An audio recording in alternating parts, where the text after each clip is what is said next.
तनु की शादी राहुल से अभी नई नई हुई थी। दोनों अपनी शादी से बहुत खुश थे। राहुल एक मल्टीनेशनल कंपनी में काम करता था। वह रोज शाम को जब ऑफिस से वापस आता था तो अपने साथ कुछ न कुछ ज़रूर लेकर आता था। तब तनु उसका दरवाज़ा खोलकर हंसकर स्वागत करती थी और उसके हाथ से सामान लेकर घर के अंदर रख देती थी। राहुल की शादी से पहले उसकी माँ यह सारा काम करती थी, लेकिन तनु के आने के बाद उनकी जिम्मेदारी को बहू ने संभाल लिया था। वह राहुल के साथ उसके माँ का भी खूब ध्यान देती थी। वह दिखने में जितनी सुंदर और सीधी सादी थी, काम करने में उतनी ही तेज थी, लेकिन वह काफ़ी दुबली पतली थी, जिससे कुछ ही देर काम करने में वह थक कर हाँफने लगती थी।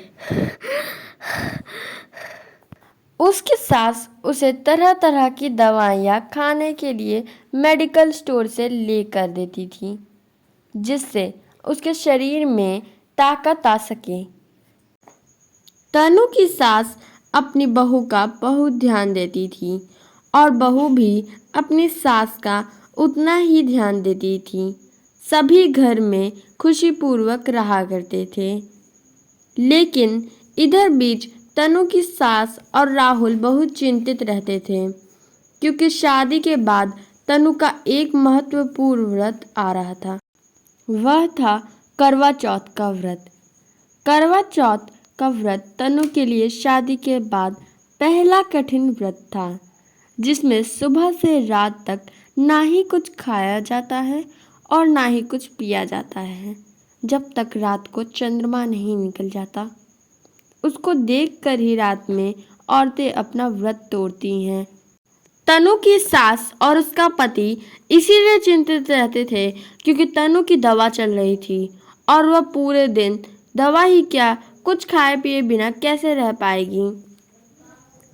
बेटा, मुझे तनु के लिए बहुत चिंता हो रही है कि वह करवा चौथ का व्रत रख भी पाएगी या नहीं। मुझे भी यही चिंता हो रही है माँ कि वो यह व्रत रख भी पाएगी या नहीं। पता नहीं उसका क्या होगा, पर तुम चिंता मत करो, जो होगा सब अच्छा ही होगा। एक दिन जब राहुल ऑफिस जा रहा था तो तनु उससे कहती है, ए जी, पता है ना कि करवा चौथ आने वाला है, तो पूजा के लिए सामान ले आना। मैं चल नहीं पाऊंगी क्योंकि मैं थक जाती हूँ, इसलिए शाम को आते वक्त सामान लेते आना। ठीक है डार्लिंग, मैं सामान लेते आऊँगा। तुम चिंता मत करो और अपना ध्यान रखना, और माँ का भी। इतना कहकर ही राहुल ऑफिस चला जाता है। धीरे धीरे करवा चौथ का दिन भी आ गया।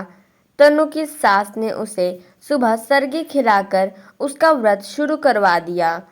उस दिन राहुल ऑफिस नहीं जाना चाहता था, लेकिन तनु को अपनी कसम देकर उसे ऑफिस भेज देना पड़ा।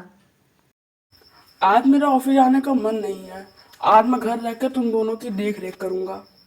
नहीं, आज आप ऑफिस जाएंगे, आपको मेरी कसम है। राहुल तनु की बात मानकर ऑफिस को चल देता है। तनु ने अपना व्रत शुरू कर दिया। उस दिन सास हमेशा उसके आसपास ही मंडराती रहती थी, इसीलिए कि कहीं तनु को कुछ समस्या ना आ जाए। उस दिन तनु ने कोई काम नहीं किया, लेकिन उसका मन काम किए बिना नहीं रह पा रहा था। वह एक जगह बैठे बैठे बोर हो रही थी। बस फिर क्या था, सास से नजरें बचाकर वह किचन में घुसकर काम करना शुरू कर देती है। काम करते करते उसे बहुत तेज चक्कर आया और वह धड़ाम से फर्श पर गिर जाती है। धड़ाम की आवाज़ सुनते ही उसकी सास, जो उस समय सो रही थी, उनकी नींद खुल गई और वह दौड़ी दौड़ी किचन में घुस गई। उन्होंने देखा कि उनकी बहू किचन में बेहोश पड़ी हुई है। इतना देखकर उनके तो होश ही उड़ गए। वह उसके हाथ सहलाने लगी, उसे होश में ले आने का प्रयास करने लगी। घबराकर उन्होंने बेटे राहुल को फ़ोन किया और पूरी बात बताई। खबर सुनकर राहुल भागा हुआ घर आया। इतने में शाम हो चुकी थी। राहुल ने आते ही तनु के मुंह पर पानी के छींटे मारे और उसका हाथ और चेहरा सहलाया। तब कुछ देर में ही तनु को होश आ गया। उसी समय राहुल के पिताजी, जो बाहर दूसरे शहर में रहते थे, करवा चौथ के व्रत में वह छुट्टी लेकर घर आए थे। यहाँ का माहौल देखकर वह भी घबरा गए। अरे ये क्या हो गया? बहू को ये सब कैसे हो गया? उन सब ने मिलकर तनु को व्रत छोड़ने को कहा, लेकिन तनु ने कहा, माँ जी, अब मेरी तबीयत अच्छी हो गई है। अब सिर्फ 1 या 2 घंटे की बात है। मैं इतना केयर कर लूंगी। अब आप लोग आ गए हैं तो सब कुछ ठीक हो जाएगा। उसकी इस बात पर सभी लोग सहमत हो गए। रात को चंद्रमा निकलने पर सास और बहू ने चांद को चलनी से देखकर अपना अपना व्रत तोड़ा। फिर पानी पीकर उन्होंने खाना खाकर अपना अपना उपवास खत्म किया।